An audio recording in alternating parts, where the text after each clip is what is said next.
आज हम स्टार्ट करेंगे सॉल्यूशन यूनिट, जो केवल नीट में नहीं आती बल्कि जेई में भी आती है। और हायर जो एग्ज़ाम होते हैं जैसे केमिस्ट्री से related IIT jam, CSIR net और गेट का जो एग्ज़ाम होता है उन सब में भी ये यूनिट उतनी ही आती है। तो सॉल्यूशन यूनिट के अंदर हम पढ़ेंगे कि जो सोल्यूट की अमाउंट अगर चेंज करने से किन किन चीज़ों पे फ़र्क पड़ता है, अगर कम या ज़्यादा होने से मेल्टिंग पॉइंट पे, बॉइलिंग पॉइंट पे, वेपर प्रेशर पे, इन सब चीज़ों पे क्या फ़र्क पड़ता है।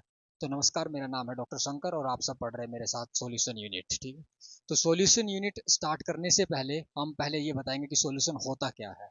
सॉल्यूशन जनरली एक होमोजीनियस मिक्सचर होता है। Solution is a homogeneous mixture of two और more than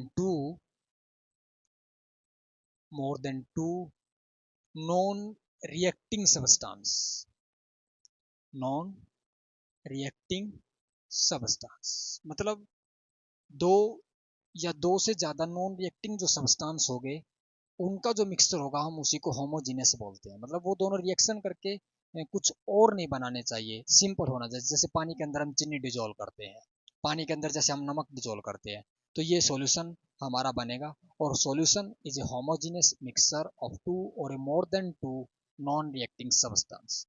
जनरली सॉल्यूशन के अंदर दो चीजें होती है। सॉल्यूशन के अंदर हमारा क्या मिलता है, एक होता है सोल्यूट और एक होता है हमारा सॉल्वेंट। सोल्यूट हम उसको बोलते हैं जो स्मॉल अमाउंट में होता है, उसको हम सोल्यूट बोलते हैं। और जो लार्ज अमाउंट के अंदर होता है उसको हम सॉल्वेंट बोलते हैं। लार्ज अमाउंट के अंदर जो प्रेजेंट होता है उसको हम सॉल्वेंट बोलते हैं। और अगर सॉल्यूशन को भी कई कैटेगरी में डिवाइड करते हैं आगे हम, जैसे बाइनरी सॉल्यूशन, टर्नरी सॉल्यूशन। तो बाइनरी सॉल्यूशन कौन सा होगा, बाइनरी नाम से ही पता चल रहा है। बाइनरी सॉल्यूशन का मतलब, बाइनरी मतलब दो, जिसमें एक सोल्यूट होगा और एक हमारा क्या होगा, सॉल्वेंट होगा, उसको हम बाइनरी सॉल्यूशन बोलते हैं। सिमिलरली टर्नरी सॉल्यूशन,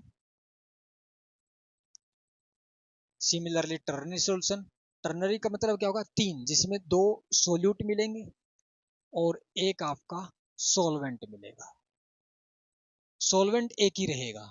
इसी तरह से क्वाटरनरी होगा, क्वाटरनरी सॉल्यूशन, इसके अंदर क्या मिलेंगे, तीन सोल्यूट होंगे और एक हमारा सॉल्वेंट होगा, मतलब टोटल मिला के चार होंगे। ठीक है, तो उसको हम क्वाटरनरी सॉल्यूशन बोलते हैं। इस तरह से वेरी करते रहते हैं। ठीक, तो हमने जनरली जो हमारी इस यूनिट में पढ़ना है वो हमें बाइनरी सॉल्यूशन पढ़ना है, मतलब एक सोल्यूट होगा और एक सॉल्वेंट होगा। अब सॉल्यूशन की प्रॉपर्टी भी आप सॉल्वेंट के बेस पे डिसाइड करते हो। जैसे आप ये कहोगे कि मान लिया कोई सॉल्यूशन, जैसे सॉल्यूशन की प्रॉपर्टी आप किसके बेस पे डिसाइड करोगे, प्रॉपर्टीज जो है वो आप डिसाइड करते हैं, प्रॉपर्टीज डिसाइड करोगे किसके बेस पे, सॉल्वेंट के बेस पे। इसका अर्थ क्या है, इसका अर्थ ये है कि जो स्टेट सॉल्वेंट की होगी वही स्टेट हम सॉल्यूशन की बोलेंगे। जैसे फॉर एग्जांपल हम कहेंगे कि ये सॉल्यूशन सॉलिड सॉल्यूशन है, तो इसका मतलब हम कहेंगे कि इसके अंदर जो सॉल्वेंट है ना वो सॉलिड है। मतलब सॉलिड अगर सॉल्वेंट है तो इसका मतलब सॉल्यूशन हमारा क्या है, सॉलिड सॉल्यूशन है। सिमिलरली अगर जैसे हम कहें कि ये गैसियस सॉल्यूशन है, क्या हमारा ये गैसियस सॉल्यूशन है, तो इसका मतलब हम ये कहेंगे कि इसके अंदर जो सॉल्वेंट है वो गैस लिया हुआ है। तो सॉल्वेंट के बेस पे ही हम सॉल्यूशन की प्रॉपर्टी डिसाइड करेंगे कि उसको नेमिंग क्या हमने देनी है। अगर सॉलिड है तो हम सॉल्वेंट भी सॉलिड मिलेगा उसके अंदर, और ये वाला तो हमारा यही है।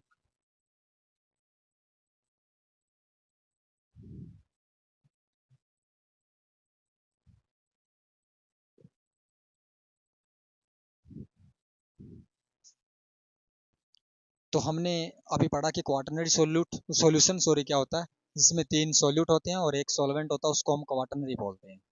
तो अब सॉल्यूशन यूनिट पढ़ने से पहले हम कुछ एक कंसंट्रेशन टर्म पढ़ते हैं, और वहीं सॉल्यूशन के अंदर सबसे ज़्यादा यूज की जाती है, लैब में भी यूज की जाती है और उनके बेस पे न्यूमेरिकल पोर्शन में भी बहुत यूज की जाती है।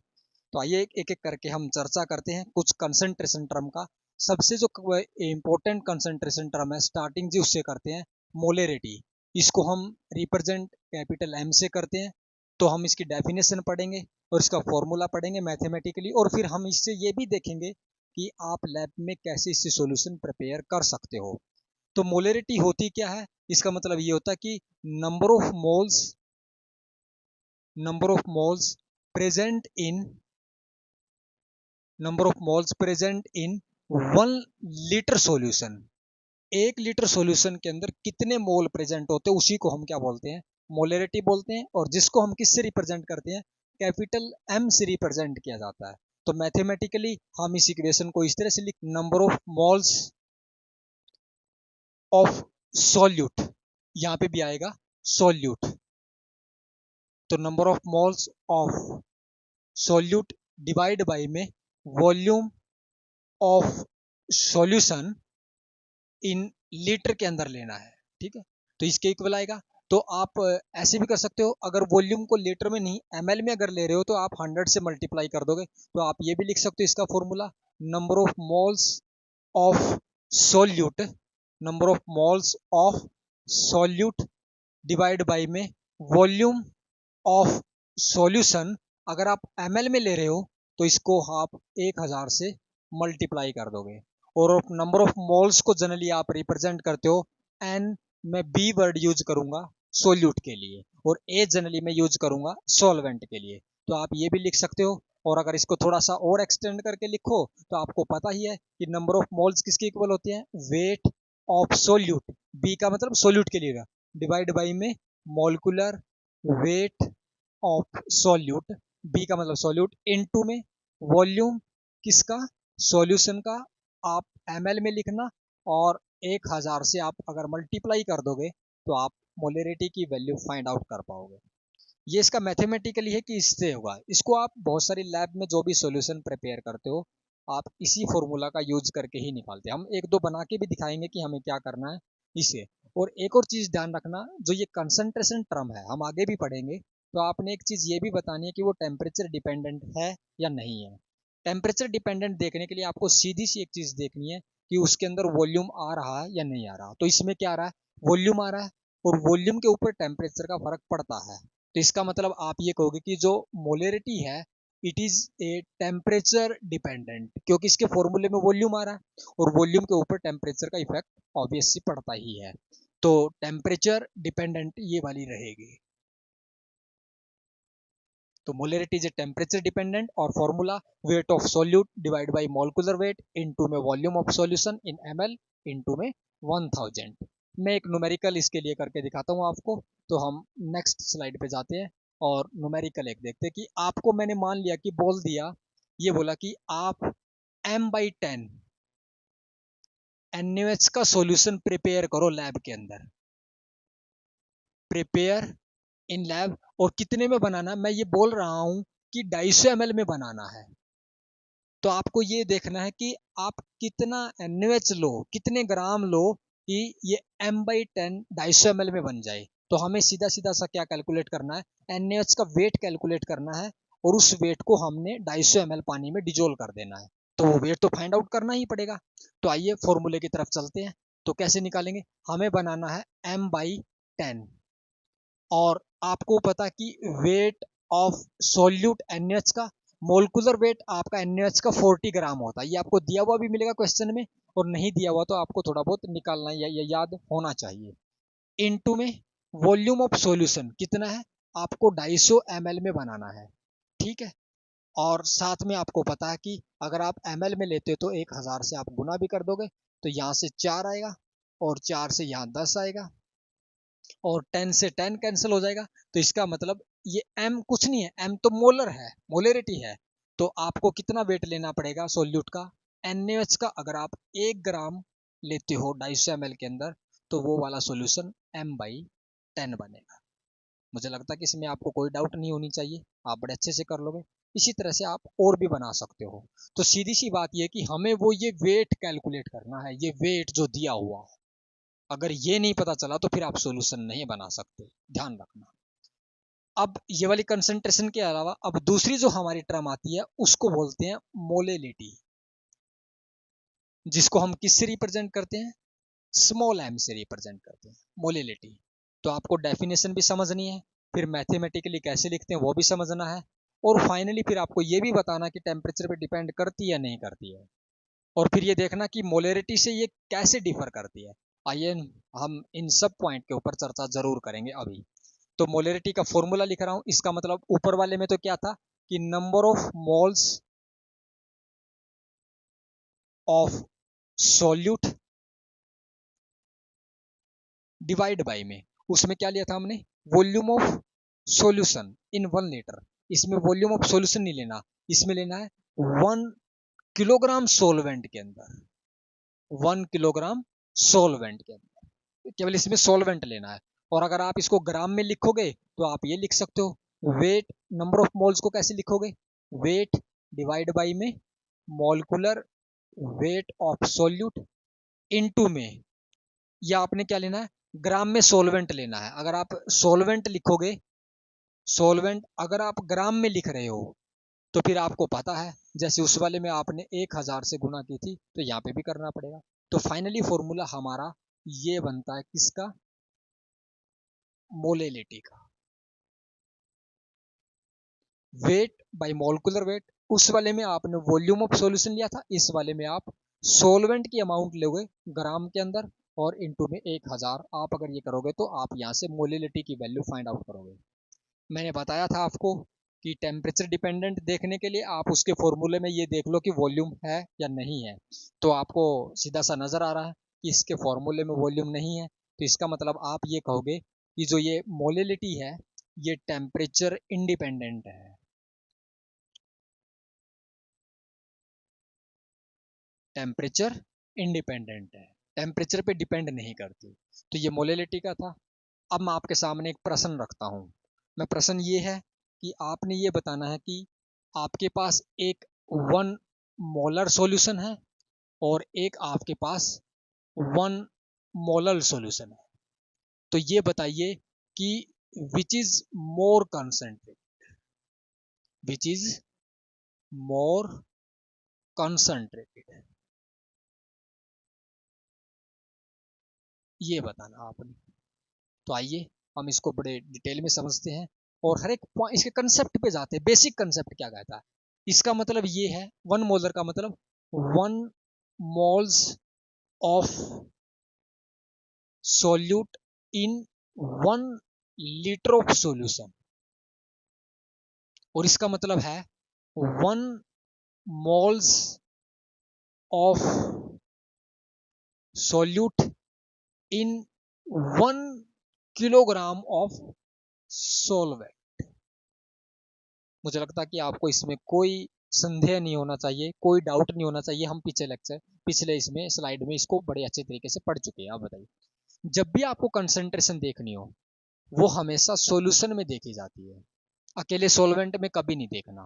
ठीक है, जैसे कि आपने 1 चम्मच एक गिलास के अंदर पानी के अंदर मिलाई और वही 1 चम्मच चीनी की आप किसी 5 लीटर पानी में मिला रहे हो, तो कौन सा ज्यादा कंसंट्रेटेड होगा, कंसंट्रेशन का मतलब कौन सा ज्यादा मीठा होगा, आप एक गिलास में मिला रहे हो 1 चम्मच, वो ज्यादा होगा या दूसरे वाला। तो ऑब्वियस सी बात है कि जिसमें एक गिलास में मिलाई है तो वो वाला ज्यादा मोर कंसंट्रेटेड है।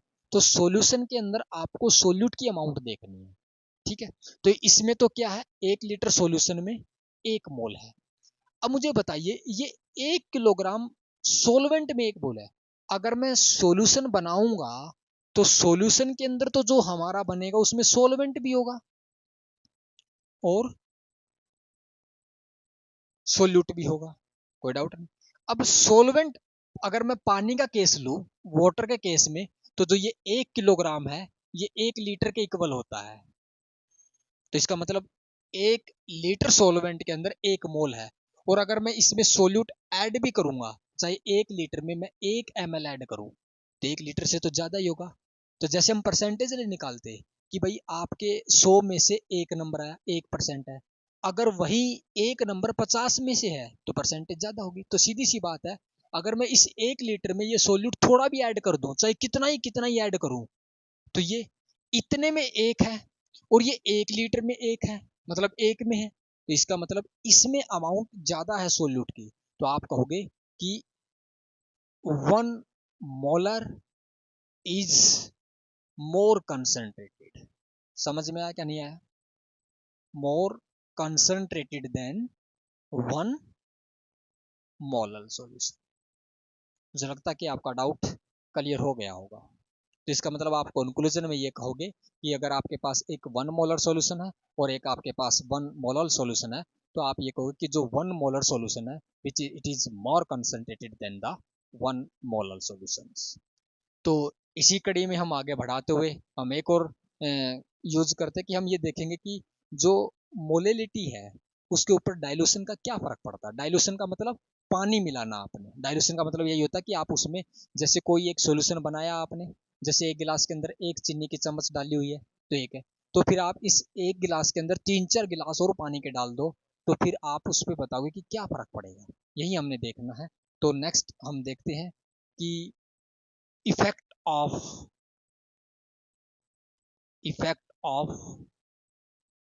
Dilution on मोलेरिटी।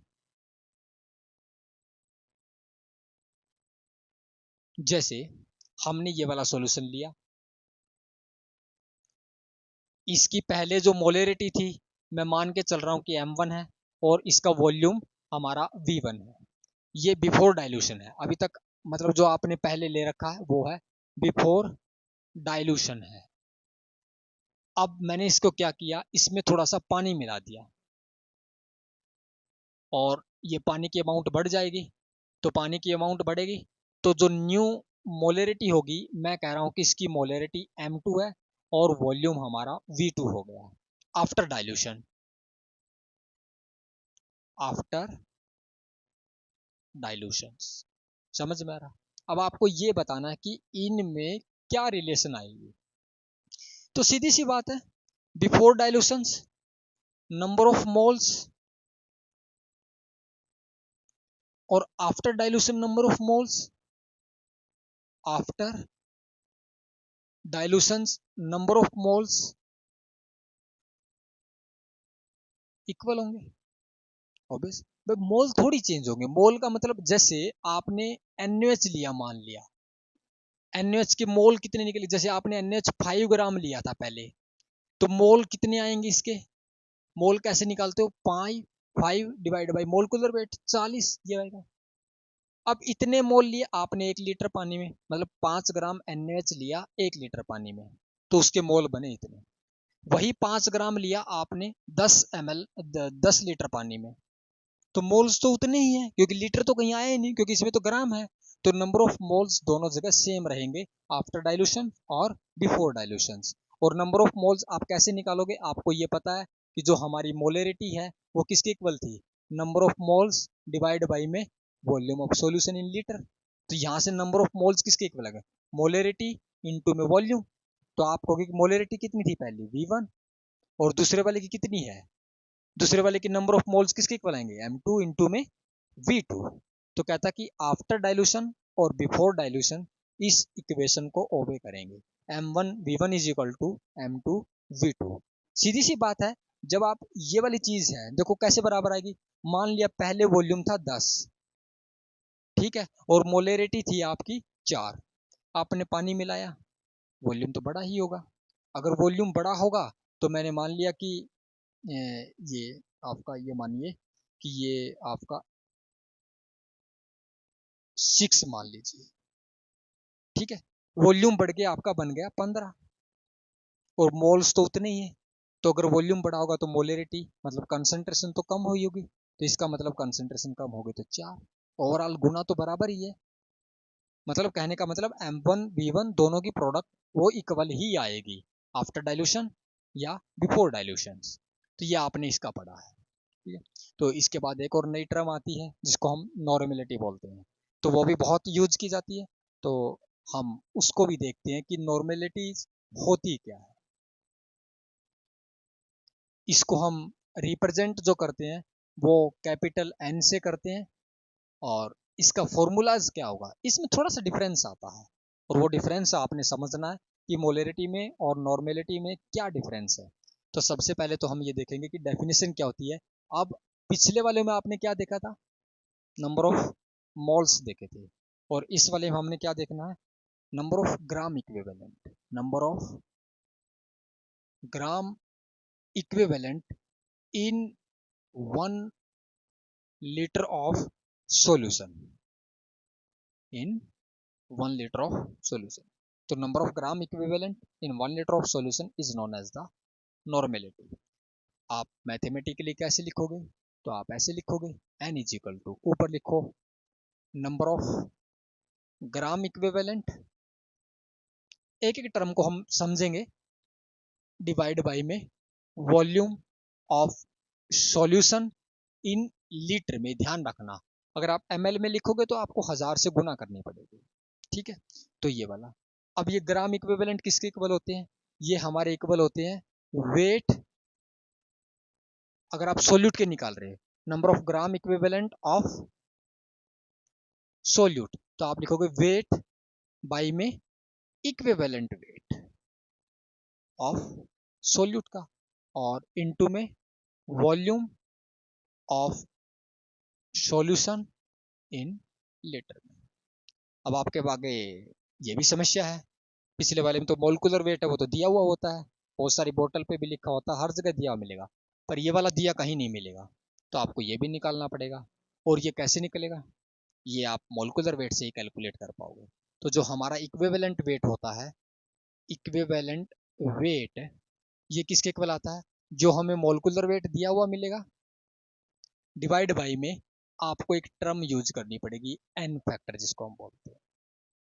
और इस फॉर्मूले में न केवल आपको ओवरऑल अगर निकालना है, तो आपको फाइनली यही निकालना है, जो नॉर्मेलिटीज का जो फॉर्मूला है वो किसके इर्द गिर्द घूम रहा है, एन फैक्टर के, क्योंकि ये हमें पता होता है, दिया हुआ मिलेगा वेट, ये तो हमें निकालना हुआ होगा, ठीक है। तो ओवरऑल हमें ये पता होना चाहिए और ये निकालना ही आपको आना चाहिए, यही हम समझाएंगे।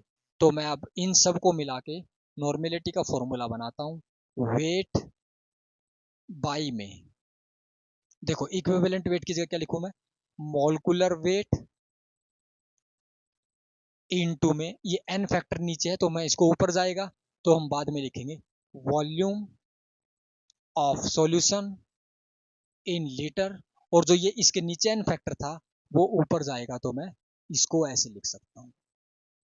जरा इसको ध्यान से देखिए, और इसको देखिए कि कहीं ना कहीं से ये मोलरिटी से मिलता जुलता तो नहीं है, हो सकता है मिलता हुआ मिलेगा आपको। देखो ये वाला जो फॉर्मूला है इतना, तो वही मोलरिटी बन गई, weight by molecular weight into में volume of solution in litre, तो ये तो वही बन गया। तो हम नॉर्मेलिटी को मोलरिटी की फॉर्म में भी लिख सकते हैं, और वो कैसे लिखेंगे, मोलरिटी इनटू में एन फैक्टर। अगर आपको इस एन फैक्टर का पता है तो आप मोलरिटी से नॉर्मेलिटी इजीली निकाल सकते हो, मतलब इन दोनों को आपस में कन्वर्ट कर सकते हो, अगर आपको ये पता है। तो अब आपके सामने एक और नया प्रश्न खड़ा हो गया है, भले इसको कैसे पता करें। तो इसको भी निकालने के कुछ एक तरीके हैं, हम एक एक करके वो तरीके पढ़ेंगे। तो एन फैक्टर क्या होता है, ये एसिड के लिए अलग आएगा, बेस के लिए अलग आएगा, और अगर आप जैसे कोई ऑक्सीडाइजिंग और रिड्यूसिंग एजेंट के लिए अगर आप पढ़ रहे हो तो उसके लिए अलग से कैलकुलेट करना पड़ेगा। सबके अलग अलग तरीके हैं, हार्ड नहीं है, बहुत आसान है, पर आपको थोड़ा सा समझना पड़ेगा और हमारा साथ देना होगा, ठीक है। तो हम एक एक करके निकालते हैं। देखो एन फैक्टर सबसे पहले हम 4 एसिड के लिए निकालते हैं।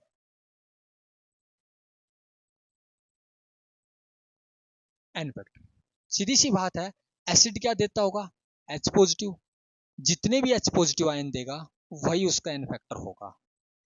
पर यह बात रामबाण नहीं है, परम सत्य नहीं है, कहीं कहीं आपको थोड़ा सा अलग भी मिलेगा। और केमिस्ट्री में अगर एक्सेप्शन ना हो, मतलब कहीं कहीं अगर थोड़ा आप डेफिनेशन से हटके कुछ चीज ना हो, तो फिर केमिस्ट्री किस बात की। तो आपको ये देखना पड़ेगा कि एसिड में जो जितने एच पॉजिटिव देता होगा, जनरली डेफिनेशन ये आएगी कि एसिड विच गिव्स द, जितने वो sorry number of H positive ion देता होगा वहीं उसका क्या मिलेगा, एन फैक्टर मिलेगा। जैसे फॉर एग्जांपल हम ले रहे हैं H2SO4 का एग्जांपल हमने लिया, तो H2SO4 जनरली पानी के अंदर जब आप डिजोल्व करते हो तो ये देगा, तो इसका मतलब इसमें 2 H पॉजिटिव आयन दे रहा है, तो सीधी सी बात है इसका एन फैक्टर क्या मिलेगा, 2 मिलेगा।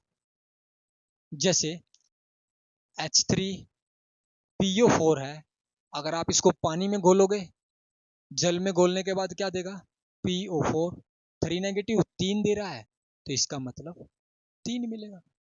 हाँ, आपके मन में प्रश्न जरूर उठा होगा, सर इसका H3PO पॉजिटिव है, ये अगर 2 देना चाहे तो एन फैक्टर 1 भी हो सकता है, अगर ये 1 2 1 दे, अगर 2 देगा तो 2 भी हो जाएगा, और अगर ये 3 H पॉजिटिव आयन डोनेट कर रहा तो 3 होगा। बट अगर कुछ भी नहीं दिया हो ना, तो हम मैक्सिमम कंसिडर करके चलते हैं, और मैक्सिमम कितने देगा, ये 3 ही देगा। पर अब थोड़ा सा हटके चलते हैं, ऐसा कोई जरूरी नहीं कि ऐसा ही हो। मैं अब अगला एग्जाम्पल ले रहा हूँ, H3PO3 का। बोलो, अब आपके दिमाग की नसें खुल जानी चाहिए कि सर इसमें भी 3 तो H है दिख रहे हैं, तो इसका मतलब इसका भी एन फैक्टर कितना आना चाहिए, 3 आना चाहिए। पर ऐसा इसमें होता नहीं है। पर होता क्या है, इसका जो एन फैक्टर मिलता है वो हमारा 2 आता है। आप पूछोगे सर ऐसा क्यों हुआ, तो हम बताएंगे कि ऐसा इसलिए हुआ। इसलिए कैसे, जैसे आप इसका स्ट्रक्चर बनाइए एक बार, दिस OH, 3 हाइड्रोजन, ऑक्सीजन 2 ही बची है, तो ये वाला और 1 हाइड्रोजन ये वाला बचा है। तो अब आप देखिए कितने हाइड्रोजन डोनेट करें, ये वाला हाइड्रोजन डोनेट कर सकता है, ये वाला डोनेट कर सकता है, क्यों, क्योंकि इसको डोनेट करने में इसको कोई आपत्ति नहीं है, बल्कि अच्छा खासा फायदा होता है। फायदा क्या होता है, ये वाला रेजोनेंस में आ जाता है इधर, और बड़ा स्टेबल स्ट्रक्चर बनता है। ऐसा इसके साथ होगा, तो मतलब ये वाला हाइड्रोजन और ये वाला हाइड्रोजन तो बड़ा इजीली डोनेट कर देगा, तो इसमें तो कोई समस्या नहीं। पर ये 2 डोनेट करेगा, इसलिए इसका एन फैक्टर क्या आता है, 2 आता है। पर आप पूछोगे कि सर इस वाले हाइड्रोजन को डोनेट करने में क्या आपत्ति है, मैं कहूंगा कि बहुत सारी आपत्ति है, बहुत दिक्कतें आती है। तो क्या दिक्कत है, देखो ये वाला बॉन्ड जो है, अगर मान लीजिए डोनेट करेगा तो ऑक्सीजन के पास है, पहले तो ये बॉन्ड स्ट्रांग होता है, ये इजीली ब्रेक नहीं हो सकता, और दूसरा बात है इस बॉन्ड को ब्रेक करने के बाद कोई रेजोनेंस स्टेबलाइजेशन नहीं मिल रहा, और अगर स्टेबलाइजेशन नहीं मिल रहा तो ये क्यों ऐसी आफत मोल लेगा जिसकी उसको कोई स्टेबिलिटी नहीं मिल रही। तो इसका मतलब ये वाला हाइड्रोजन जो डायरेक्ट फॉस्फोरस के साथ बॉन्डेड है, वो कभी भी लॉस नहीं करेगा। इसका मतलब केवल ये हाइड्रोजन और ये 2 हाइड्रोजन करेगा, और इसका एन फैक्टर हमारा क्या मिलेगा, 2 मिलेगा। ऐसा ही अगर मैं इसको एग्जाम्पल लिखूं, H3PO2, तो इसका भी आपको स्ट्रक्चर से पता हो जाना चाहिए। आप कहोगे कि सर अब तो हम देख लेंगे कितने OH हैं, इसमें 1 आएगा, तो इसमें ये वाला हाइड्रोजन देगा, तो अब तो आप भर के बता दो कि किसका एन फैक्टर 1 आएगा। तो इस तरह से जनरली 1-2 एग्जाम्पल ऐसे हैं जो थोड़ा सा रूल से हटके चलते हैं। बाकी सब में आपने डेफिनेशन यही बतानी है कि एसिड जितने H पॉजिटिव आयन देता होगा वही हमारा क्या होगा, एन फैक्टर होगा। सेम अब हम बेस के लिए निकालते हैं। बेस का बड़ा सिंपल सा फंडा है, आप कहोगे कि जो जितने OH नेगेटिव देगा वही उसका एन फैक्टर होगा। आप कहोगे कि सर 1-2 एग्जाम्पल लेके बताओ, मैं कहूंगा कि ये वाला एग्जाम्पल ले लो, NaOH है, Na positive plus OH negative, हम कहेंगे कि 1 OH दे रहा है, तो हमें 1 लिखने में कोई दिक्कत नहीं होनी चाहिए। आप कहोगे कि दूसरा वाला एग्जाम्पल लो, मैं कहूंगा कि ये वाला लो। फिर आप कहोगे कि इस वाले में भी मैग्नीशियम 2 प्लस और 2 OH नेगेटिव 2 दे रहा है, तो इसमें आपका n factor is equal to 2 आ जाएगा, कोई समस्या नहीं होनी चाहिए। फिर हम अगले वाले पे चलते हैं कि सर एसिड की बात हो गई, बेस की बात हो गई, तो थोड़ा सा हमें सॉल्ट के बारे में भी बताइए। तो सॉल्ट में सीधी सी बात है, टोटल चार्ज हम देखते हैं। अब आप टोटल पॉजिटिव चार्ज देख लो या फिर टोटल नेगेटिव चार्ज देख लो, जितना होगा वही उसका एन फैक्टर मिलेगा।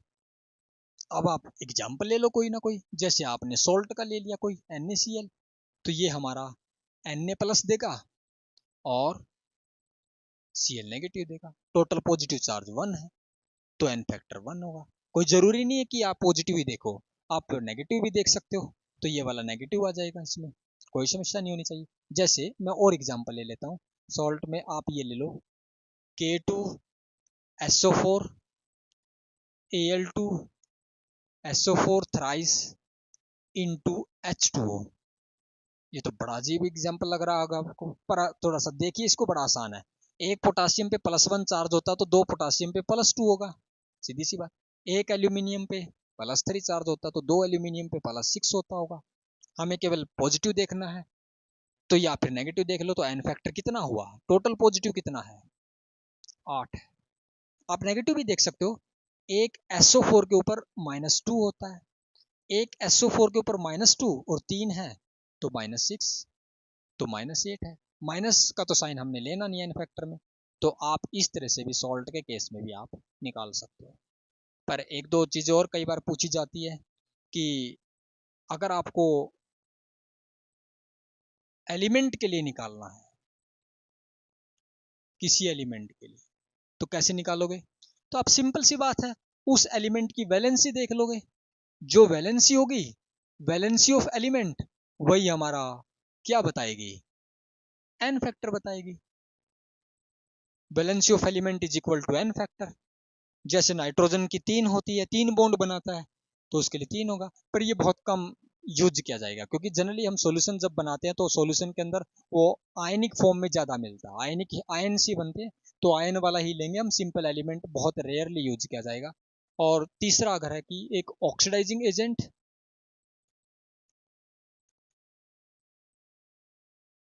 या फिर रिड्यूसिंग एजेंट,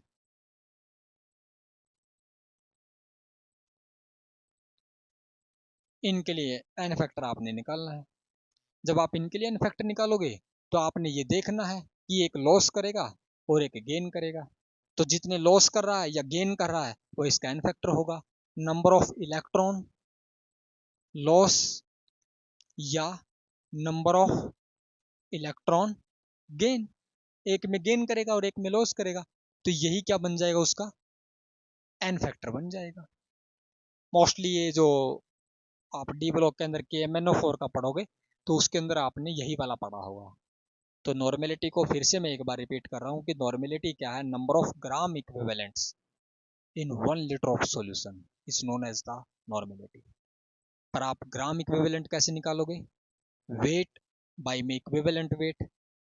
और इक्विवेलेंट वेट कैसे कैलकुलेट करोगे, मॉलिक्यूलर वेट बाय में एन फैक्टर। और लास्ट में जो हमारे पास निकालने वाली जो चीज आई है वो हमारा एन फैक्टर आया, और वो हम एसिड के लिए निकालेंगे। तो इक्वल टू जितने H पॉजिटिव आयन देगा, एक दो केसेज को छोड़ के, बेस के लिए जितने OH नेगेटिव देगा।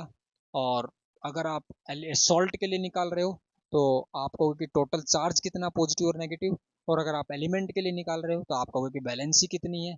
और अगर ऑक्सीडाइजिंग और रिड्यूसिंग एजेंट के लिए निकाल रहे हो तो सीधी सी बात है कि वो कितने इलेक्ट्रॉन लॉस या गेन कर रहा है। तो इस तरह से आप क्या निकाल पाओगे, हमारा नॉर्मेलिटी निकाल पाओगे।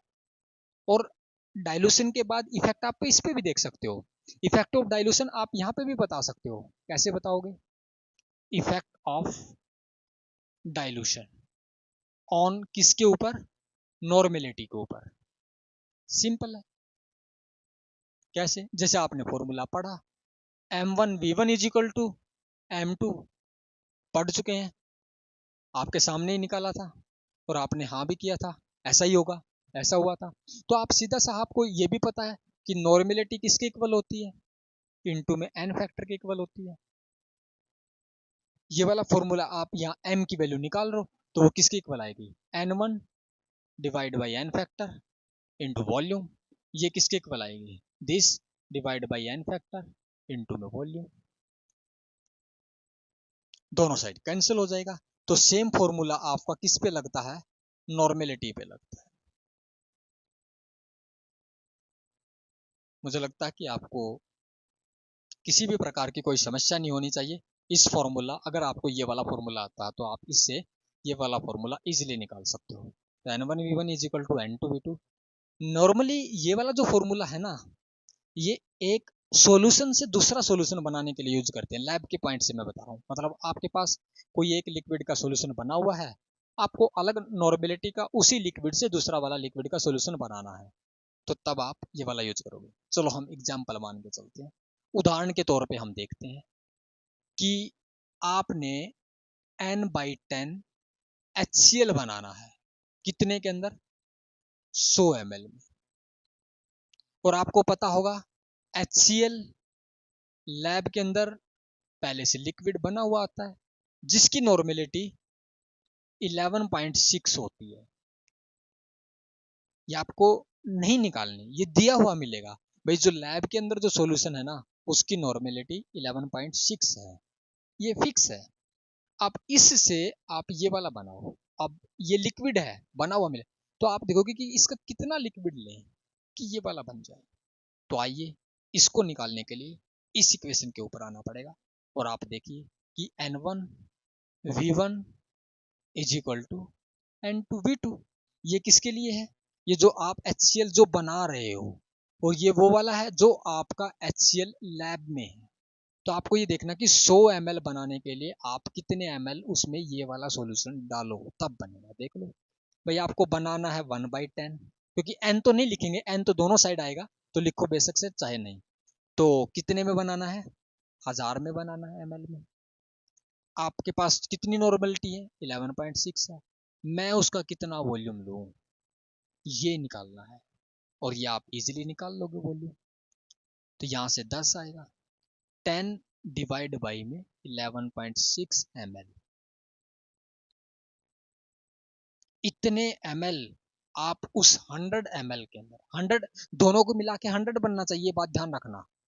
अगर आप 100 में ये वाले डालोगे तो 100 से ऊपर चला जाएगा, ऊपर नहीं जाना।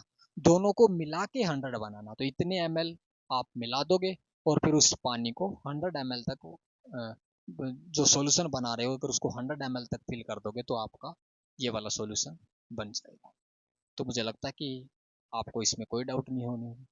अगर आपको अच्छा लगा है तो चैनल को ज़रूर सब्सक्राइब कीजिए, अपने दोस्तों को बताइए, और अगर नहीं अच्छा लगा तो स्किप करके निकल जाइए। Thank you so much.